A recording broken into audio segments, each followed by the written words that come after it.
उत्तरी Israel Hezbollah के हमलों से वीरान हो चुका है। यहाँ पर चारों तरफ खंडर पड़ी इमारतें और जहां तहां छिपे बैठे आईडीएफ के जवान हैं। लाखों की संख्या में रहने वाले सेटलर्स अब यहाँ से जा चुके हैं और मौजूदा हालातों को देखकर ऐसा लगता है कि शायद ही उत्तरी इजराइल का बॉर्डर इलाका फिर से आबादी से गुलजार होगा, क्योंकि उत्तरी इजराइल के बॉर्डर इलाकों में हिजबुल्लाह लगातार भीषण हमले कर रहा है। और अब इसी कड़ी में हिजबुल्लाह ने नियोत मोर्देचाई सेटलमेंट पर भी हमला कर दिया है और ये पहली बार है जब हिजबुल्लाह ने इस सेटलमेंट को निशाना बनाया हो। हिजबुल्लाह ने इस हमले का एक वीडियो भी जारी किया है जिसमें हिजबुल्लाह के कुछ लड़ाके पहले तो रॉकेट को लॉन्चर में फिट करते हुए नजर आते हैं और फिर ये लड़ाके एक के बाद एक करके इन रॉकेट्स को फायर कर रहे हैं और ये रॉकेट दूर बनी आईडीएफ की पोस्ट पर जाकर गिरते हैं। इसी बीच एक रॉकेट आईडीएफ के एक सैन्य टावर पर जा टकराता है।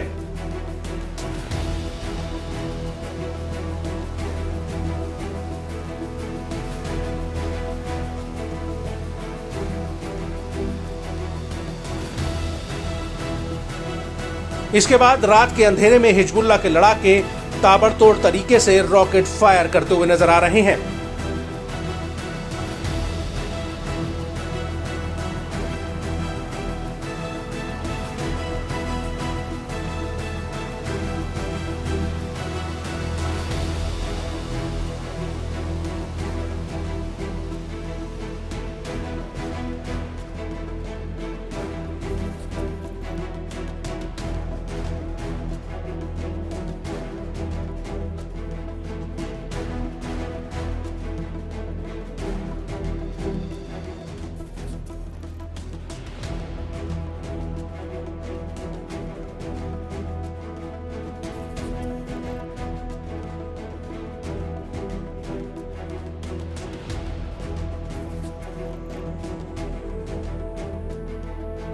बड़ी बात यह है कि नियोत मोर्देचाई सेटलमेंट किरियत शमोना के दक्षिण पूर्व में स्थित है, जो उत्तरी अल जलील का हिस्सा है और ये इलाका लेबनान बॉर्डर से करीब 6 किलोमीटर की दूरी पर है।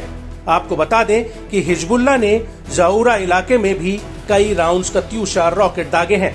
इसके साथ ही मर्ज, सुमाका और रास अलीन इलाकों पर रॉकेट प्रोपेल्ड ग्रेनेड फायर किए गए हैं। यहाँ तक कि हनीता सैन्य चौकी पर भी हिजबुल्लाह ने गोला बारूद दागा है। वहीं इजरायली मीडिया ने अपनी रिपोर्ट में कहा कि हिजबुल्लाह ने इजराइल पर 100 से ज्यादा रॉकेट्स दागे हैं। इसको लेकर किरियत शमोना के मेयर ने चैनल 13 से पुष्टि की है कि हिजबुल्लाह के हमलों में 5 नए सेटलर्स यूनिट क्षतिग्रस्त हुए हैं। इसके अलावा गलीली, किरियत शमोना, डिशॉन, बेथलेन और तेलहाई में करीब 12 आग बुझाने वाली टीमों को रवाना किया गया।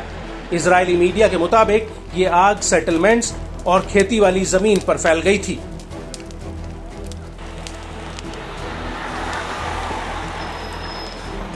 इजरायली मीडिया का कहना है कि अकेले 65 रॉकेट्स गलीली पेनहंदेल इलाके पर दागे गए थे।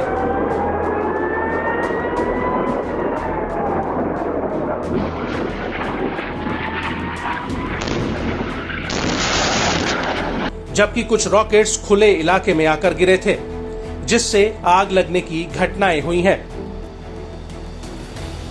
आईडीएफ के मुताबिक एक प्रोजेक्टाइल शतूला के बॉर्डर के पास और 5 रॉकेट पश्चिमी वेस्टर्न गलीली के जारीत में फायर किए गए थे और इसके बाद शाम को एक एंटी टैंक गाइडेड मिसाइल किरियत शमोना इलाके में दागी गई, जबकि 30 रॉकेट गलीली पेनहंदेल पर फायर किए गए।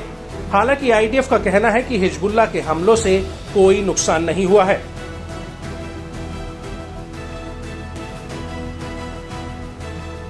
और इन हमलों के बीच आईडीएफ ने हिजबुल्लाह के हमलों पर पलटवार भी किया है। आईडीएफ के मुताबिक इजराइल के लड़ाकू जेट्स ने दक्षिणी लेबनान के कोनीन और काब्रिका में बने लॉन्चर्स को एयर स्ट्राइक में उड़ा दिया। आईडीएफ ने इसका वीडियो भी जारी किया है। आपको बता दें कि जिस वक्त हिजबुल्लाह उत्तरी इजराइल को दहला रहा था, उसी दौरान इराक से एक ड्रोन इजराइल की तरफ फायर किया गया था, जिसे आईडीएफ ने मार गिराने का दावा किया है। इस हमले को लेकर आईडीएफ का कहना है कि पूर्वी दिशा से एक ड्रोन इजराइल की तरफ बढ़ रहा था, जिसे इजरायली एयर डिफेंस सिस्टम ने मार गिराया है। ये ड्रोन इजराइल के एयर स्पेस में घुस नहीं पाया था। आपको बता दें कि ईरान समर्थित इराकी मिलिशिया ने इस ड्रोन हमले की जिम्मेदारी ली है और इससे पहले भी इराकी प्रतिरोधी समूह इजराइल पर दर्जनों ड्रोन हमले कर चुका है।